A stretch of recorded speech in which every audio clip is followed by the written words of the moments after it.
마태복음 7장 15절부터 27절까지 말씀입니다. 자, 찾으셨으면 우리 같이 한 목소리로 하나님 말씀을 읽겠습니다. 15절부터입니다. 거짓 선지자들을 삼가라.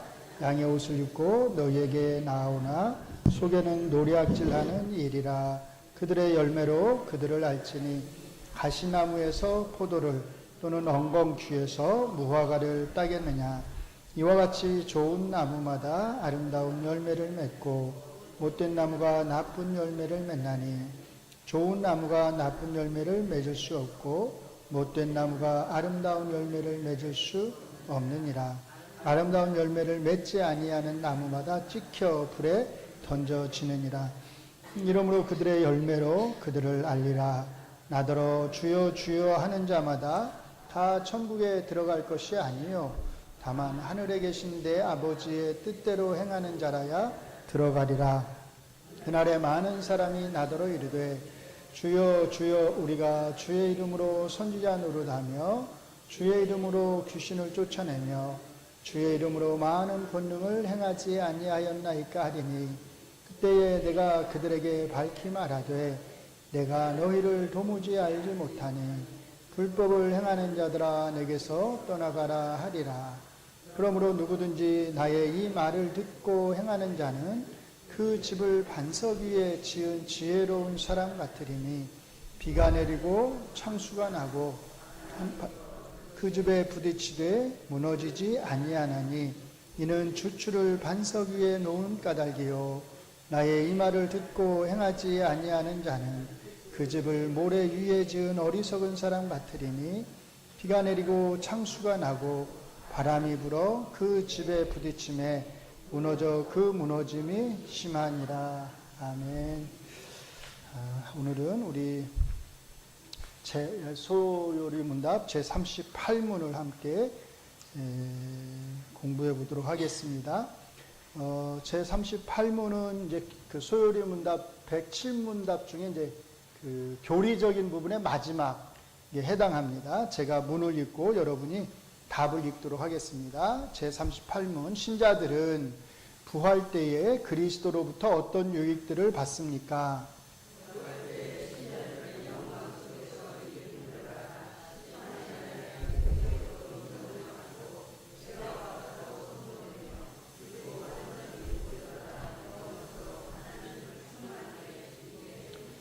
네, 소요리 문답 제37문이 죽음 이후의 신자의 상태, 즉 중간 상태를 다루었다면 이제 마지막 제38문은 중간 상태 이후, 즉 신자의 최종적 영광이 무엇인지를 다룹니다. 이 영광은 그리스도의 재림과 신자의 부활이라고 하는 동시적 사건에서 찾을 수 있습니다.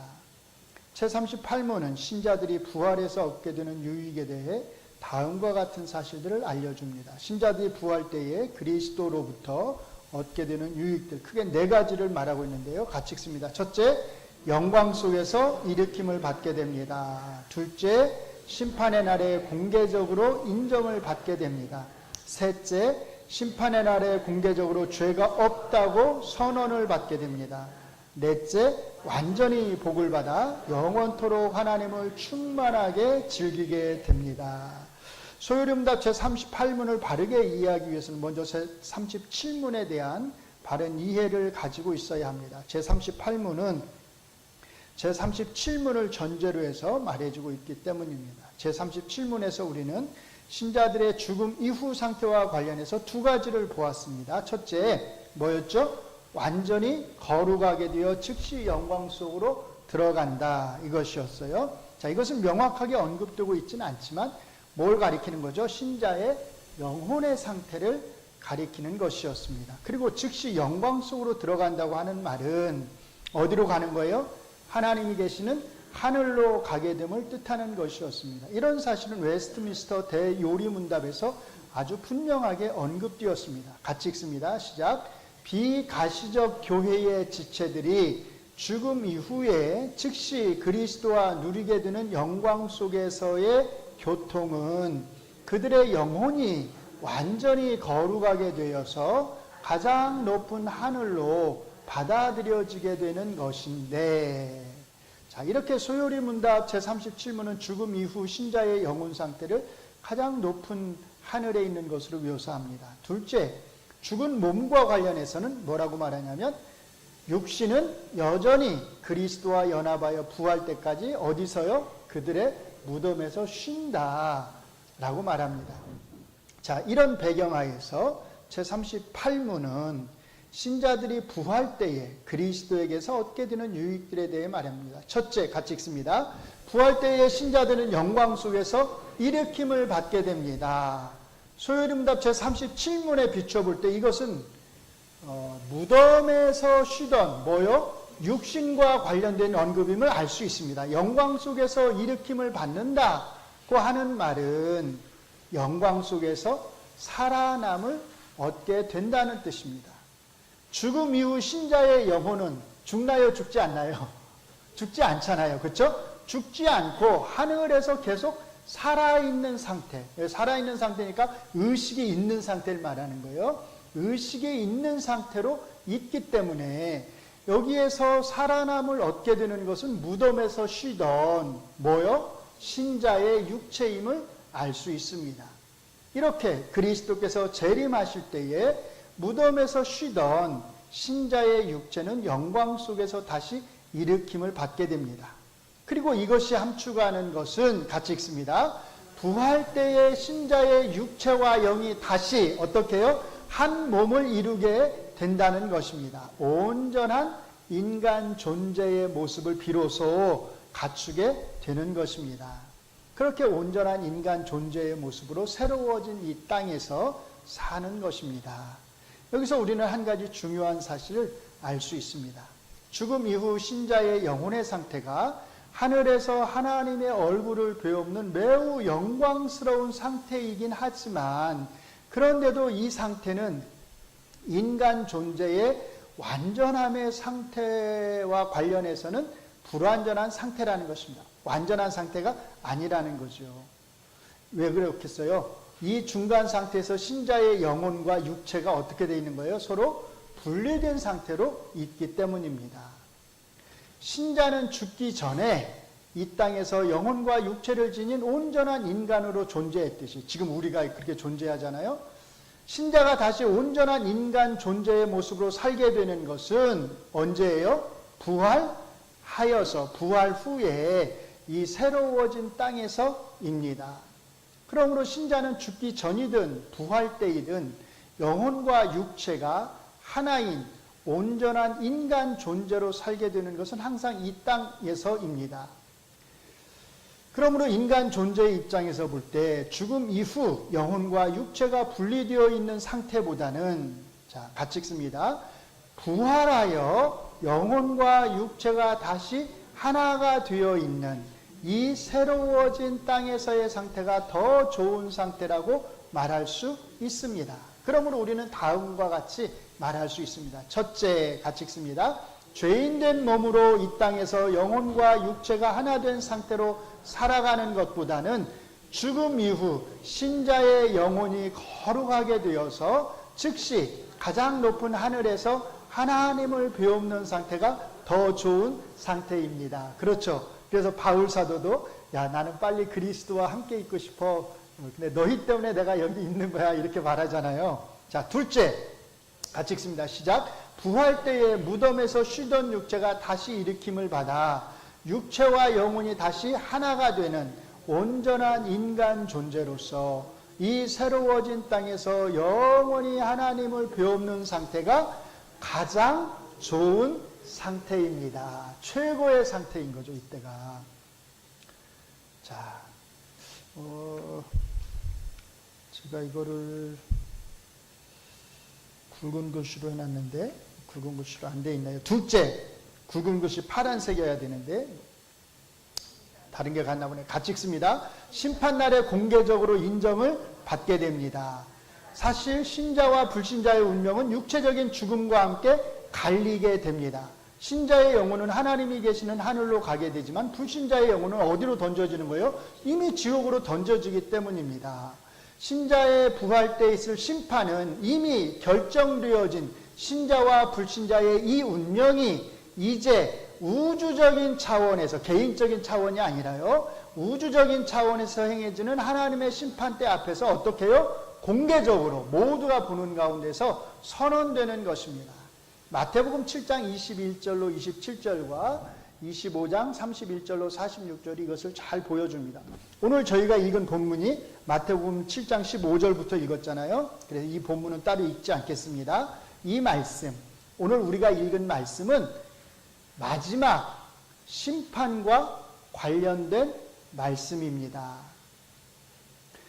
오늘 말씀에서 21절의 천국은 예수님이 다시 오실 때 이 땅에 온전히 이루어질 천국, 하나님의 왕국을 가리킵니다. 그러므로 22절에서 마태복음 7장 22절이요. 이날에 라고 하는 이 말씀은 예수님의 재림과 함께 이루어지는 마지막 우주적 심판의 날을 가리키는 것을 알 수 있습니다. 이 날에는 천국에 들어가는 자들과 들어가지 못하는 자들, 양쪽 둘로 그냥 나뉘어지는 거죠. 다른 말로 말하면 영생을 얻는 자와 영벌에 처하는 자로 나눠지는 거죠. 자, 또 하나의 말씀이 있는데 마태복음 25장 31절부터 같이 읽습니다. 인자가 자기 영광으로 모든 천사와 함께 올 때에 자기 영광의 보좌에 앉으리니 모든 민족을 그 앞에 모으고 각각 구분하기를 목자가 양과 염소를 구분하는 것 같이 하여 양은 오른편에 염소는 왼편에 두리라. 그때에 임금이 그 오른편에 있는 자들에게 이르시되 내 아버지께 복받을 자들이여 나와 창세로부터 너희를 위하여 예비된 나라를 상속받으라. 내가 줄일 때에 너희가 먹을 것을 주었고 목마를 때에 마시게 하였고 나그네 되었을 때에 영접하였고 헐벗을 때에 옷을 입혔고 병들었을 때에 돌아보았고 옥에 갇혔을 때에 와서 보았느니라. 이에 의인들이 대답하여 이르되 주여 우리가 어느 때에 주께서 줄이신 것을 보고 음식을 대접하였으며 목마르신 것을 보고 마시게 하였나이까. 어느 때에 나그네 되신 것을 보고 영접하였으며 헐벗은 것을 보고 옷 입혔나이까. 어느 때에 병드신 것이나 옥에 갇힌 것이나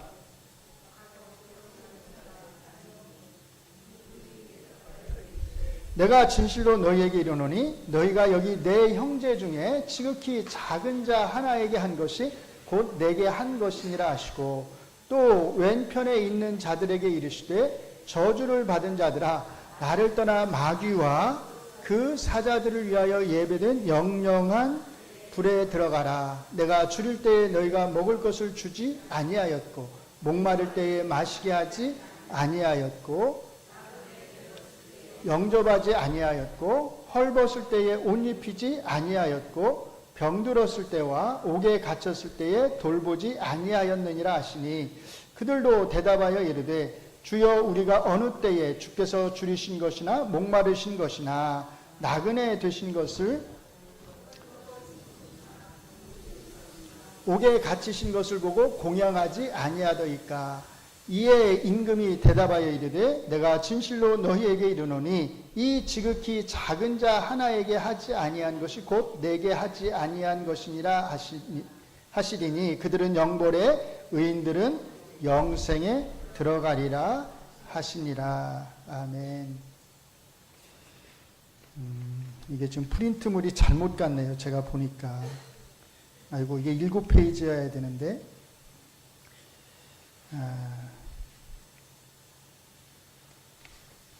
5페이지까지밖에 없네요. 일단 5페이지만 그러면 2페이지를 줄여서 읽도록 하겠습니다. 자, 이 말씀은 예수님의 재림 때에 행해지는 마지막 심판이 우주적 심판이 될 것을 잘 보여주고 있습니다. 모든 민족이 다 예수님의 심판대 앞에서 양이나 염소로 나뉘게 될 것이기 때문입니다. 소요리 문답 제38문은 바로 이 심판의 날에 신자들은 공개적으로 하나님의 백성으로 인정을 받게 되는 유익을 얻으리라는 사실을 강조합니다. 이후에 언급되는 모든 유익은 다 이렇게 심판의 날에 공개적으로 얻게 되는 것들입니다.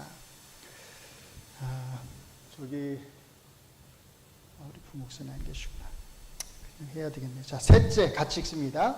심판의 날에 공개적으로 죄가 없다는 선언을 받게 됩니다. 이것은 두 가지 의미에서 중요합니다. 첫째, 이것은 신자가 죄의 본성을 지닌 채로 이 땅에서 살았을 때 범했던 모든 죄에 대해서 우리 주 예수 그리스도에 대한 믿음과 신실함으로 인해 죄가 없다고 선언을 받게 되기 때문입니다. 둘째, 이러한 선언과 함께 새로운 변화된 육체를 가진 온전한 인간으로서 신자는 어떻게 살아가요? 더 이상 죄의 본성을 지니지 않은 존재로 살아갈 것이기 때문입니다. 그러니까 우리가 부활해서 살아갈 때는 이제 죄에 대한 본성 자체가 우리에게 없는 거죠. 그러므로 이때 신자의 상태를 가리켜서 뭐라고 말해요? 더 이상 죄를 지을 수 없는 상태, 이렇게 말을 할 수 있습니다. 죽기 전, 우리가 육체적으로 죽기 전에요, 신자의 육체적인 상태는 여전히 죄된 본성을 지닌 채로 살아갑니다. 그렇죠? 이때의 상태를 가리켜서 뭐라고 말하냐면 죄를 짓지 않을 수 있는 상태라고 말합니다. 역으로 말하면 죄를 지을 수도 있는 상태인 거죠. 죄를 지을 수도 있고 짓지 않을 수도 있는 상태, 우리의 현재 상태가 그렇다는 거예요. 이때 신자가 성령의 소욕을 따르면 죄를 짓지 않을 수 있지만 그렇지 않을 경우에는 여전히 죄를 지을 수도 있었기 때문입니다. 신자의 이러한 상태와 관련해서 바울 사도 자신이 이렇게 고백합니다. 같이 읽습니다. 그러므로 내가 한 법을 깨달았노니 곧 선을 행하기 원하는 나에게 악이 함께 있는 것이로다. 내 속사람으로는 하나님의 법을 즐거워하되 내 지체 속에서 한 다른 법이 내 마음의 법과 싸워 내 지체 속에 있는 주의 법으로 나를 사로잡는 것을 보는도다. 자, 이 말씀, 이 로마서 7장 21절로 3절의 말씀이 바울 사도의 회심 전의 상태를 가리키는 거냐, 아니면 회심한 이후의 상태를 가리키는 거냐에 대해서 논쟁이 있습니다. 의견을 달리한다는 거예요. 하지만 우리 개혁주의 장로교 입장에서 이 말씀은 확실해요. 의심할 게 없어요. 뭘 가리켜요? 회심 후의 상태를 말하는 게 분명합니다. 왜냐하면 개혁주의적 입장에 따르면 회심 전 신자는 죄를 범하지 않을 수 없는 상태, 예수님 믿기 전 우리의 상태는 죄를 범하지 않을 수 없는 상태예요. 그러니까 항상 죄를 범할 수밖에 없어요. 다른 말로 말하면 같이 읽습니다. 하나님이 기뻐하시는 선을 행하고자 하는 마음 자체가 없는 상태에 처해 있기 때문에 그렇잖아요. 우리들 믿기 전에 우리 마음을 보세요. 언제 우리가 내가 하나님 기뻐하시는 일을 해야지 이런 마음을 가져본 적이 없잖아요. 자, 그러므로 바울 사도께서 뭐라고 말하냐면 선을 행하기 원하는 나에게 이렇게 말하죠. 또 조금 뒤에 가면 뭐라고 말하죠? 내 속에 내가 속사람으로는 뭘 즐거워해요? 하나님의 법을 즐거워하되 이렇게 말하잖아요. 그러니까 이 두 가지 말씀을 잘 보시면 선을 행하기 원하는 나에게 또 내 속사람으로는 하나님의 법을 행하기 원한다고 하는 이 두 개의 말씀을 잘 보면 이 말씀이 바울 사도의 회심 후의 상태를 가리키는 것임을 알 수 있습니다. 이렇게 회심 후 신자는 항상 하나님이 기뻐하시는 선을 행하고자 하는 마음과 또 한편에서는 하나님을 거역하는 악을 행하려는 마음 사이에서 늘 뭐해요? 영적 싸움을 하게 됩니다. 그러니까 우리가 성령님을 의지해야 되는 거예요. 예수님을 믿고 회심했지만 여전히 죄의 본성이 우리 안에 있기 때문입니다. 그러나 부활 때에 신자가 새롭게 입게 되는 몸에는 더 이상 죄의 본성이 존재하지 않습니다. 아유, 얼마나 좋아요. 갈등하지 않아도 되니까, 안에서 영적 싸움을 하지 않아도 되니까. 자, 그러므로 심판의 날에 공개적으로 무죄를 선언받는다는 것은 같이 읽습니다. 이제 더 이상 죄에 굴복하지 않고 온전히 거룩한 존재로 영광 속에서 살아가게 됨을 알리는 것이기도 합니다. 자, 마지막 네 번째 같이 읽습니다. 완전히 복을 받아 영원토록 하나님을 충만하게 즐기게 됩니다. 자, 두 번째와 세 번째 유익이 하나님의 심판 때, 즉 법정 안에서의 선언적 상황을 가리키는 것이라면, 이 마지막 네 번째는 이 선언 이후에 신자가 누리게 되는 영원한 기쁨의 상태를 말합니다. 여기에서 특별히 세 개의 표현에 주목할 필요가 있습니다. 첫째, 완전히입니다. 소요리 문답은 그냥 복을 받아라고 말하지 않고 완전히 복을 받아라고 말합니다. 이때 신자에게는 더 이상 복이 없기 때문입니다. 최고 상태의 복을 누린다는 뜻입니다. 그러므로 신자는 더 이상 뭘 구할 필요가 없어요? 복을 구하는 기도를 할 필요가 없을 것입니다. 얼마나 좋겠어요, 그렇죠? 두 번째, 충만하게입니다. 하나님을 충만하게 즐깁니다. 신자는 이 땅에서도 이미 하나님을 즐기는 삶을 살아갑니다. 그래서 우리가 잘 알듯이 소요리 문답 제 뭐였죠? 사람의 주요한 목적이 무엇입니까에 대한 답은 다음과 같습니다. 같이 읽습니다. 사람의 주요한 목적은 영원토록 하나님을 영화롭게 하고 그를 영원토록 즐거워하는 것입니다. 이러한 인간 존재의 목적에도 불구하고 신자는 이 땅에서 하나님을 즐거워하는 데 있어서 항상 뭐예요? 충만함에 미치지 못하며, 그래서 항상 우리가 목마름을 느낍니다. 소요리 문답 제38문은 하나님의 형상으로 창조된 인간의 존재 목적이 온전히 이루어지는 때에 대해서 말합니다. 밑에 거는 아니에요. 마지막 세 번째 거는 제가 그냥 설명을 해야 될 것 같아요. 여기 자, 세 번째 주목해야 될 단어는 뭐냐면 영원토록입니다. 영원토록. 영원토록 하나님을 어떻게 하는 거예요? 충만히 즐기는 거예요. 영원토록. 자, 이 영원토록이라고 하는 단어에서 우리가 조심해야 될 게 하나 있는데, 자, 영원토록. 우리 죽어요? 죽지 않아요? 죽지 않죠? 다시는 죽지 않아요. 영원토록 하나님과 함께 동거하는 삶을 사는 거예요. 자, 그러면 생각해 보세요.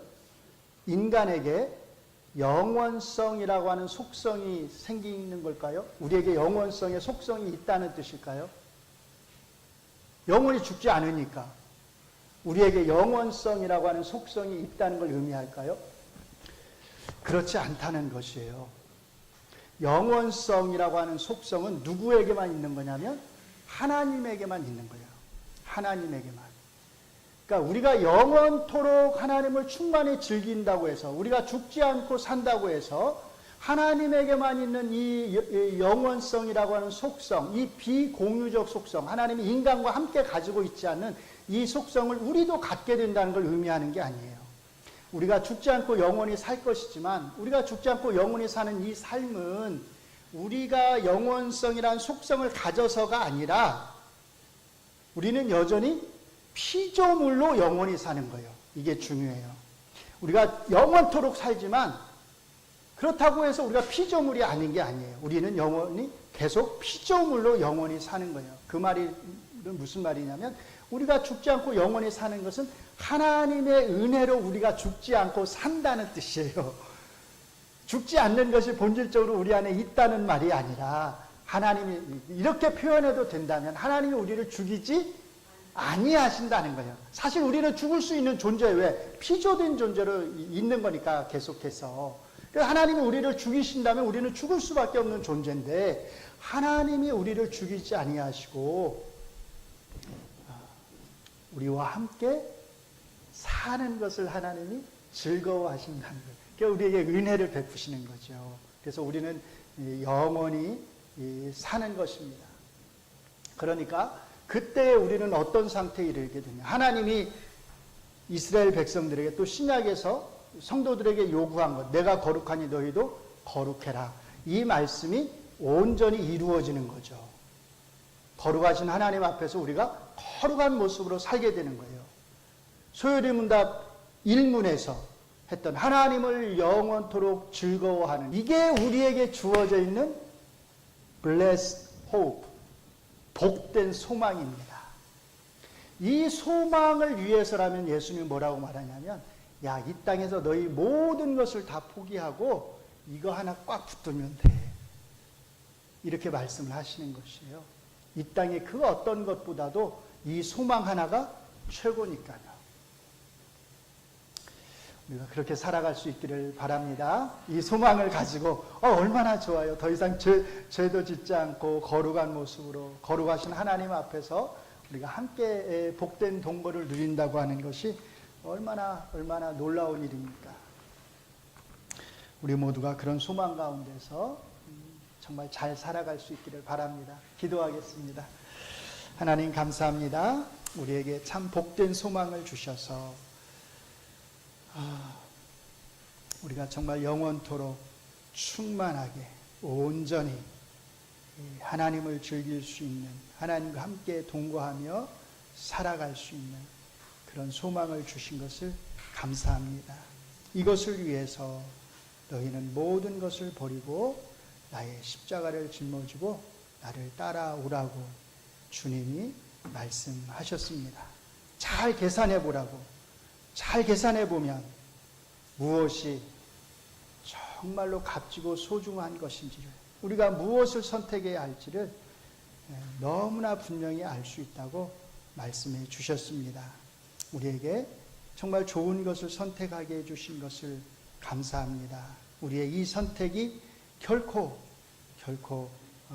후회 없는 선택이 될 것을 우리가 믿습니다. 왜냐하면 하나님이 우리에게 약속하신 것이기 때문입니다. 그 하나님의 신실한 약속을 우리가 믿으면서 이 땅에서 우리에게 주어진 그 삶의 날들을 우리가 잘 살아갈 수 있도록 은혜를 베풀어 주시옵소서. 예수님 이름으로 기도합니다. 아멘.